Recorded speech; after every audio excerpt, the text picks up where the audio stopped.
Okay, so this is what we're doing here. We're shaping the back of the neck here. So we're starting off with a square size. We'll go to this side. It's nice and square. Then we curve it over like that. I've already started to do one side. And basically, I'll show you just skulking out from as far as you can reach in with the spoke shave this way. And you start from 20mm back from where the guitar starts. So the body of the guitar's on that line, and about 3/4 of an inch, 20mm back. We start from there. We'll shape the neck. So roughly, we take it off. And that's all the pressure you should do with your spoke shave. If you're not doing that, and it's not taking anything off, it's not sharp enough. It has to be sharp, otherwise it won't work. And you want to take off all the right edge, right angle. So on this side, we'll start around this way, and you just take a little bit at a time.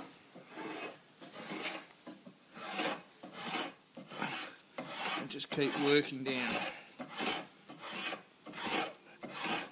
And if it starts to rip the grain up, it means you have to turn around and come back this way.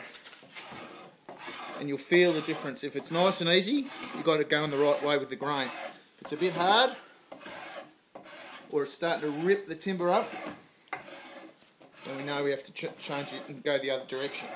It slowly does it. If you start off and you take off a little bit at a time, you can't go wrong. It's when you get stuck in it and take too much off. You can always take some off, but you can never put it back. So just a little bit at a time. Keep working until we get it down.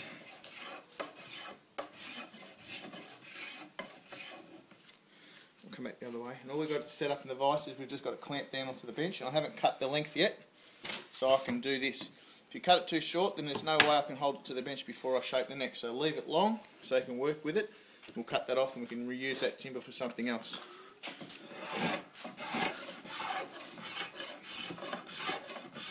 Just a little bit at a time, just keep working on the corners.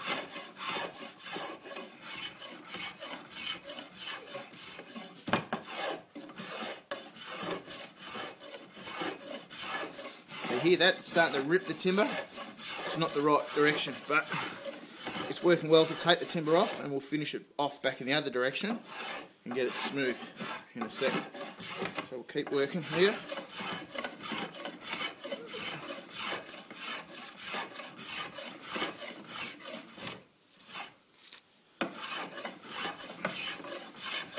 Keep working. As you can see now, she's starting to turn and go round. It's starting to take a bit of its shape. And I think it's just an experimental thing, and you go by taste, so whatever you think. So now we'll push this way a bit.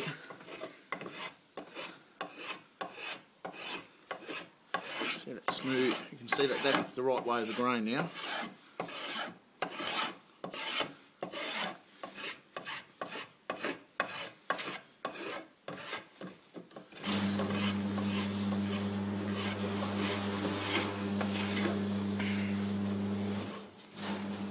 Turn it off.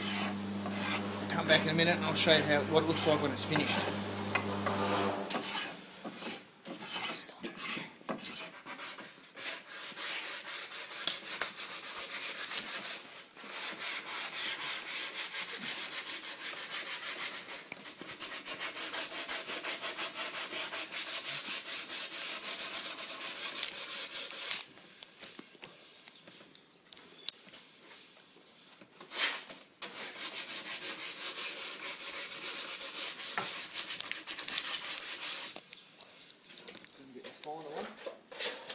It's a finer one. Do the same again.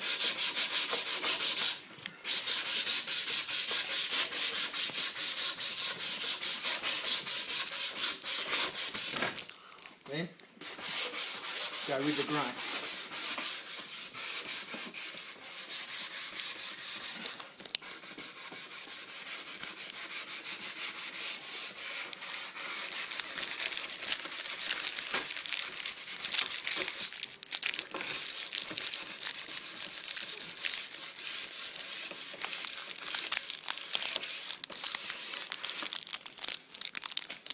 There you go.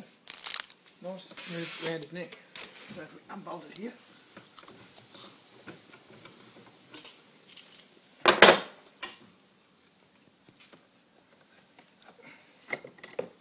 Them off. the neck.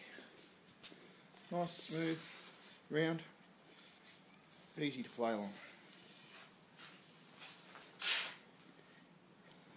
If you look at the back, nice scalloped. Look along it. Ooh, nice and smooth. That's it. Then you can just work from there, guys. Usually I just sand it back now to where it feels comfortable. I just hold it as if I'm playing it, and I can do a bit more work here with the sandpaper and get that back. Then I'll clean it up, and then I'm just about ready to cut the frets, and then set the nut up. So, but we'll do the frets next. I know a few is interested in doing the frets, how I do them, and I'll show you how I do those next. Catch you then. Okay, what I've got here is 3 necks, one of which is ready to be threaded.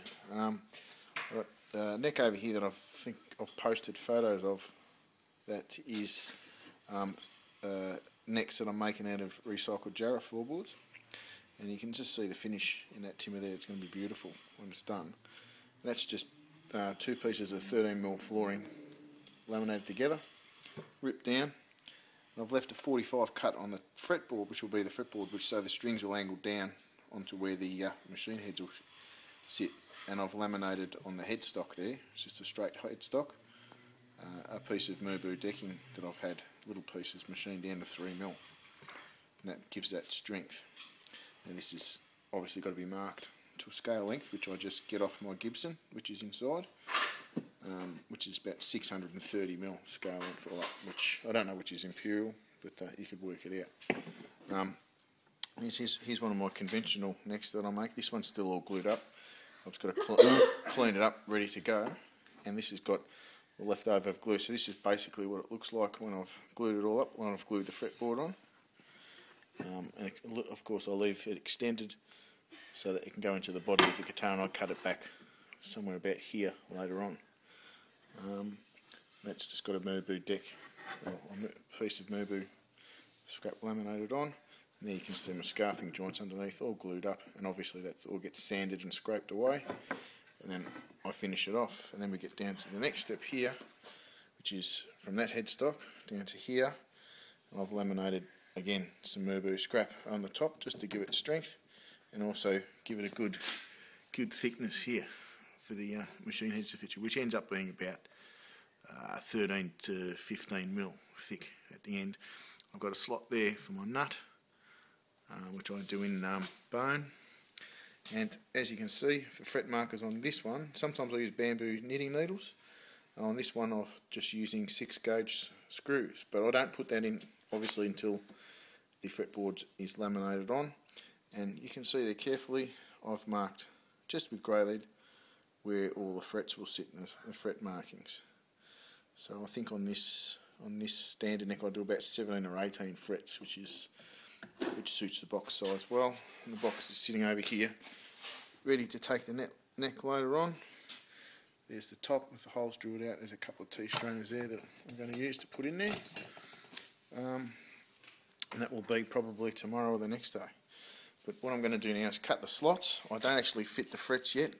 Once the slots are all cutted, I finish sanding, then I coat it with True Oil, which I have around here somewhere. I can't find it at the moment, but I'll show you. Not to worry. There's some fret oil up here, up in my little bags of bits up here. There is fret oil somewhere. Oh, actually it's called True Oil, which is like a gun stock oil that I get from the gun shop. Here it is on the back here. Let me move all this stuff out of the way. There it is. This is True Oil. It's gun stock finish. You can get from the gun shop. I think for all that oil there, I think it's about $15 for a litre of that, just from a gun shop. And that oil will do, it'll last you 20 years to do. As I will show you in my next little video further on in this one, I'll show you how we finish that off. Now I'll just move these necks out of the way. Over here, and come back down to this neck, and I'll show you how I cut these frets. Obviously you can see I've marked it. Now I've basically put that up next to my Gibson or Les Paul, and I've just copied the fret, marked the frets off that.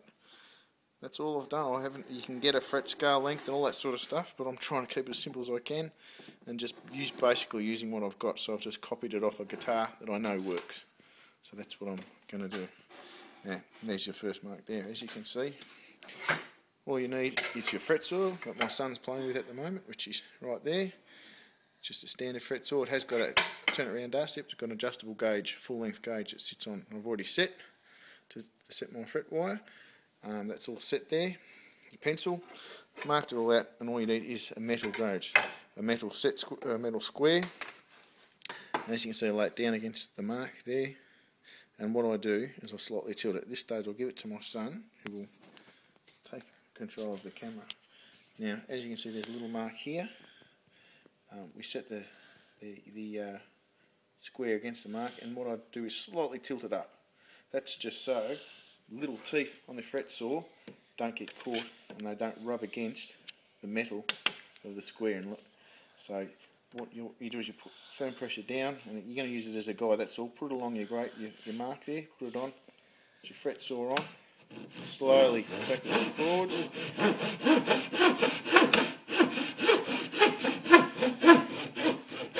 You just keep going down till you can't do any more. Lift her off. Like that. That's done. And you keep doing that. Push it over to your mark. Slightly tilt her up. Put your fret saw against it. Switch the full length of the saw. Just keep it still, darts, please. That's the mark. Blow out the excess, and that's it. Just got to make sure that you've got even depth along. That one's still not quite deep enough in the end, so you put the guide back against there. The fret saw will go straight back into the same slot. So make sure it's even depth right across. Blow out the gaff, and that's it. All done. So you just repeat that, obviously 18, 19, 20, 22 times, however frets you got. That's it. So obviously, once I've done all those, then I'll oil her all up, all the back off, and we'll go from there. Just make sure that your neck is sitting in a nice. I've got a nice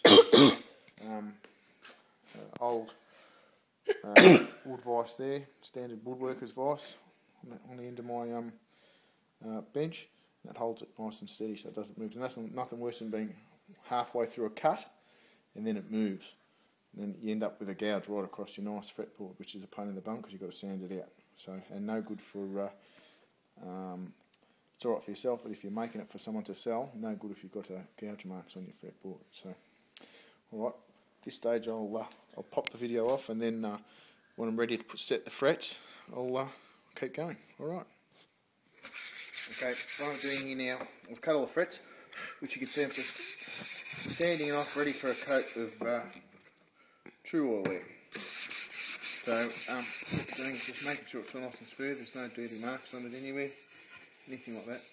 Now, I've just, what you find with the fret saw, sometimes it leaves little rub marks next to your groove, next to your fret, so you just have to make sure you get all those out. And just put a nice smooth finish on your fretboard. I've already checked this one for straight, and it's nice and straight, so I'm not going to sand it, belt sand the face of it or anything, so that's fine. I've sanded it all up. Now, what I do is I sit it in the vise. Just stand it straight up and down.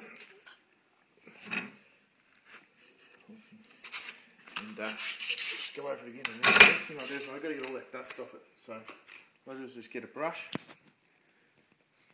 and just where all the frets are, where I've cut all the fret grooves, the fret cuts.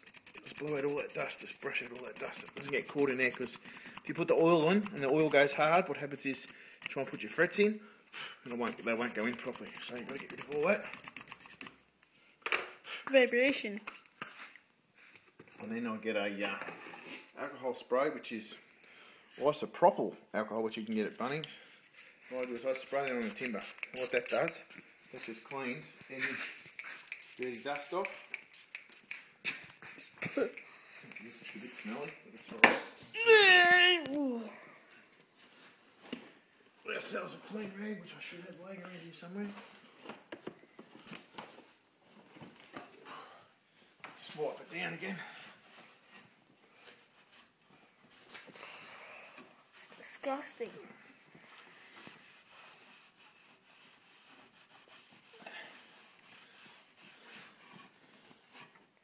Yeah.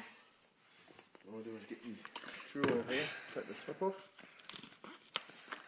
Grab the lid off on the ground.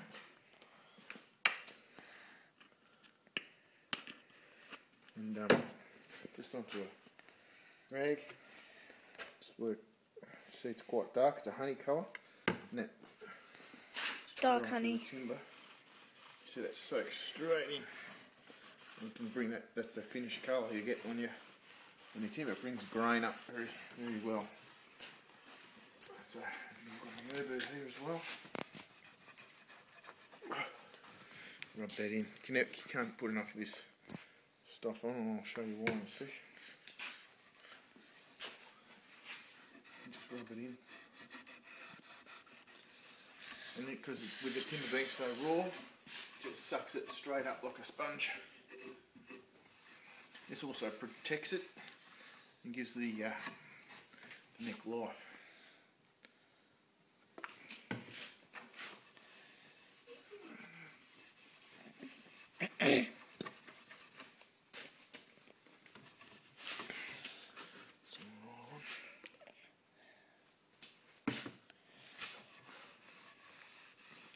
You can see around this auger I've used bamboo skewers for fret markers on the top of the board.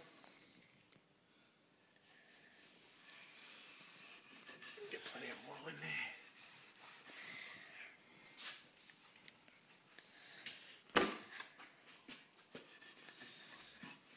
Make sure you get it all on the edges, on the top, all around the sides, especially on the end grain. Where's any end grain showing? That sucks straight in.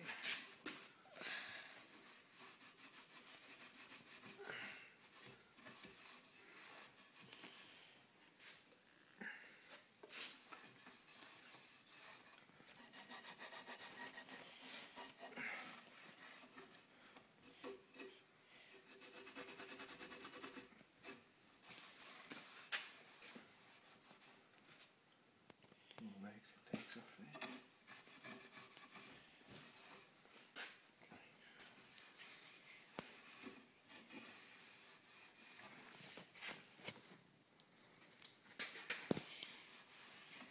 As you can see, you're just rubbing the oil straight into the timber, so there's no letting it dry or anything like that.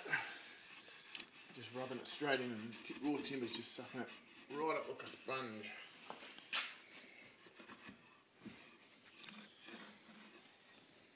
Put that away now, we don't need any more alcohol stuff.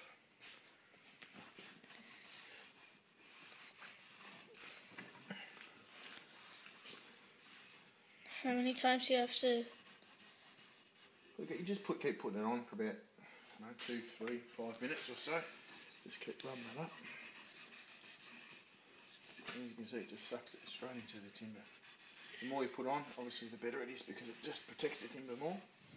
It also gives you a lovely smooth finish, polished finish. But there's another coating of what I call finish oil that I put on the top of this as well. Would that be that? No, that's wax. Oh, that. Yeah, finish mix, that's right.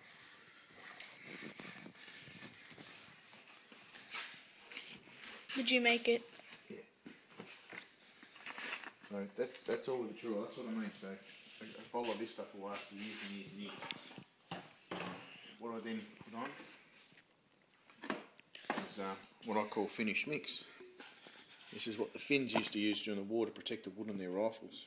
In Scandinavia, it's a mixture of boiled linseed oil, beeswax, and gum turpentine. Heat it up, and then just when it liquefies, that's what you use, and it's all equal proportions. You mix that up. So this stuff, again, just use the same rag. Just get a big wodge of it. Just rub it straight into the timber, and that just soaks straight in, and it's a beautiful smell. That's the stuff that gives you a really nice smell on your Smells like wood. Yep, that's exactly right. You get this lovely oiled finish on your neck. Not synthetic, not polyurethane, just a natural oil finish. And the beeswax really gives it a lustre and a shine and a smell. And what I like to do then is get a more standard, I had one already going here, is a everyday garden variety green scarer, just from your kitchen. And what that does, because it's slightly abrasive, it's the same thing, and you've got to put an oil on there. What I like to do is dip that in the polish and actually rub that into your timber on the back. And what that does, just gives you a lovely smooth finish.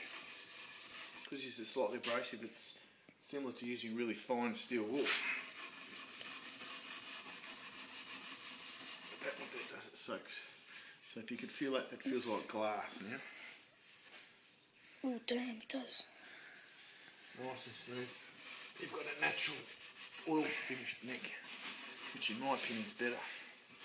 Because you can always add this polish on later. The guitar, when you're restringing it, you can take it off and you just wipe some of this polish in. It's going to come up like that. It's natural, it's finished. Now we will have to put another coat of this on once we do the frets, which I'll probably do tomorrow, because once we do the frets, obviously we will take this leading edge. When we put the frets on random, we've got to actually take a little edge off this fretboard, so we'll have to re-oil it with the frets on with the same polish, which is it's not going to hurt it anyway. And you'll see tomorrow when I do it in the next video. We'll show that. So that's the neck all oiled. That's how I finish my neck. I might do that for another 10-20 minutes just to get a good soak of oil in. And obviously once I put the guitar together before I string it, I'll do it again. So you get a good coat of oil on the neck. You can take it out of the ice here. And you can see it's natural, smooth finished timber. Oil finish. You can easily mark out the fret markers there that I've done in the bamboo along there. Not glossy, just nice, all finished. That's it. So it's ready to have frets on. Once I get the frets on, I'll fit the machine heads, and then she's just about ready to attach to the guitar. So we'll see how we come up. Alright. Okay, what I've got here is the neck, and we've got the fret wire over here, which I got off the net. You get that from Australian Luther Supplies. Some side cutters, some normal hammer, and have your neck set up in a block. I've got a block of timber under here that's shaped like a U. I cut that out just to hold necks and things like that. Put an old rag in there to hold the neck nice and solid so it doesn't move. We sit it in, we grab the fret wire. You can see it's shaped like a T, so it can only go one way. We have it so it goes probably 2 or 3 mil just past. I'll get my hammer over here. Just tap on the top side first. You can see it'll go straight into the groove like that. Tap lightly across. Grab the side cutters, which are over here. Rest them up hard to the side of the neck. That's it. That's one done. Number 2 here again. You just have it, like I said, so it sits 2 or 3 mil over. Sit in the groove. Tap the top in first, and just tap along. You don't have to belt the hell out of it. You just have to just slightly tap it.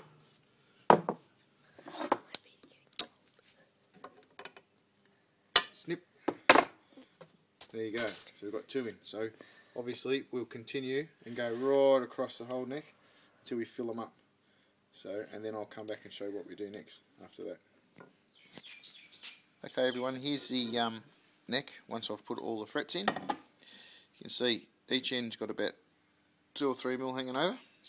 Obviously they've got to come up, so that's the first thing we have to do once we go through and put all these frets in, you sit them down flat on your block, and you slowly go over and just tap them down and make sure they're all seated down nice and tight into the timber. Okay. Next thing we have to do is worry about getting these nasty little edges, and obviously they can't come off in that, and we shape the edge of the frets. So this is the tedious part, but it's the most important part as well. So what we've got here is we've got some electrical tape, which I'll show you what we need that for in a second. And I've got two files there, two what we call bastard files. One's a 6-inch, one's an 8-inch. They're just fine ones, they're old ones. What I've done is ground the tang handle off where the wooden handle usually connects, and grounded them round so that when they sit in the hand, and I grab them, they're not digging into the heel of my hand. They're actually nice and comfortable to use. You can buy fret files as well, but they are expensive. But if you can just go to any market and get some old bastard files, fine bastard files, and make your own. You don't need to buy new ones. Alright, I'm just going to pass the camera over to my son so I don't have to hold it. Right, first thing we do is put some electrical tape. When we'll get the fretboard and we'll set that up in the vise, we just want to set it up so it's relatively flat in the vise, like that, and it's not going to move. Now the first thing we have to do, when we file, we're going to file and we're going to push away, forward. We're not going to file backwards and forwards, because whilst going forward is alright, but as soon as you grab it and pull it back, what will happen is it will pull the thread out. And because you have to use your finger as a guide, what I do is I take the electrical tape, pull off a couple of inches, actually put that around my finger. And what that does, acts as a little barrier, so I'm actually not filing my nails. We don't want to file our nails completely off. So what we do is, there's our first barb there.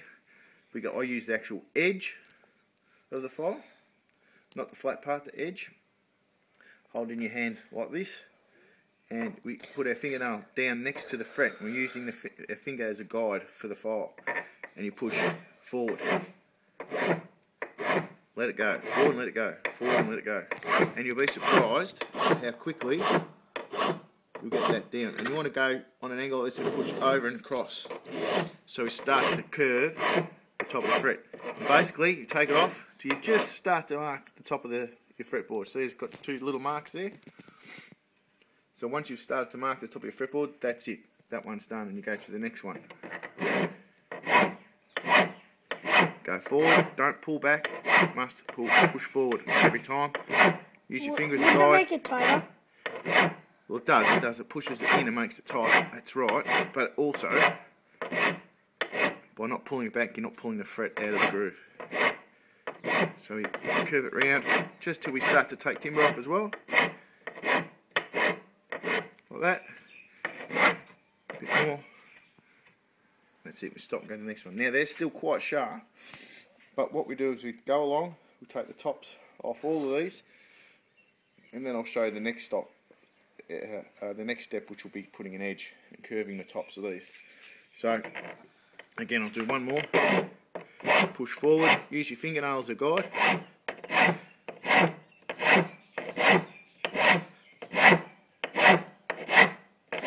As you can see, it doesn't take too long. Just a bit of patience. If you get bored, put the radio on and just do one at a time. This is the most important part when you're fretting.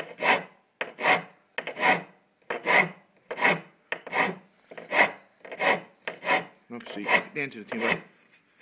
That's it. So obviously we're going to have to go along. We'll do all of this side along here, all the way, then we'll have to flip the neck over and do the other side. So I'll continue on with these, and then when I come back, I'll show you how to shape the edges.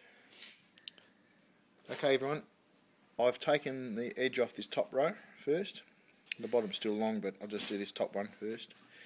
So if you go along, you'll still feel that there's still a little bit of an edge on each one. If you have a look at a fretboard on a guitar, what you'll see is they're all slightly curved around and on about a 45-degree angle, but you'll find that each guitar maker does it a little bit different. So this is the stage where you've got to use a little bit of finesse, I suppose. So what we use now is the file we use as a straight edge, and we're going to go along this edge We'll take off all these frets and we'll sort of curve each of them around, and we'll also take a tiny little arris off this leading edge. Off this leading edge here. So it's got a tiny little corner on it. And what that does, that means when you take it across here, it's all nice and smooth. You don't feel the frets. You feel them, but they're not grabbing on anything, so they're not grabbing anything. And that's important, especially when you're playing slide. So we'll see. So I'll just pass the camera over to my son again, and he'll hold that. So you just grab your file. Basically, I'm going to hold it on the corner here. We're just going to work it backwards and forwards. This is why it's important not to have a handle on the file. You just got to curve it round on top. Just taking the corner off everything, and we're keeping it all in line.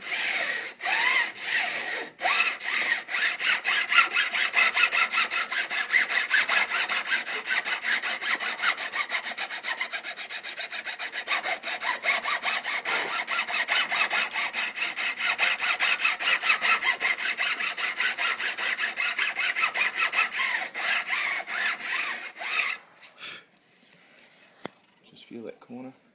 It's still a little bit sharp, so we want to keep taking it.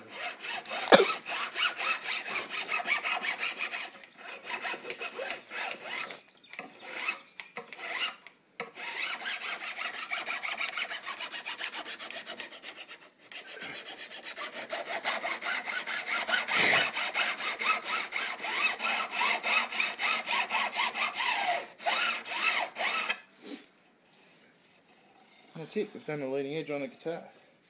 What I like to do now, if I can find some, I don't believe I've got any left, is get some fine wet and dry sandpaper and actually sort of polish those edges with a wet and dry sandpaper.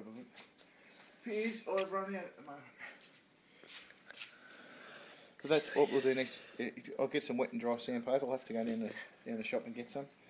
We'll take that edge off with the wet and dry, and it'll actually polish those edges. Then we'll have to take the guitar out, flip it over, the neck out, and do exactly the same on the other side.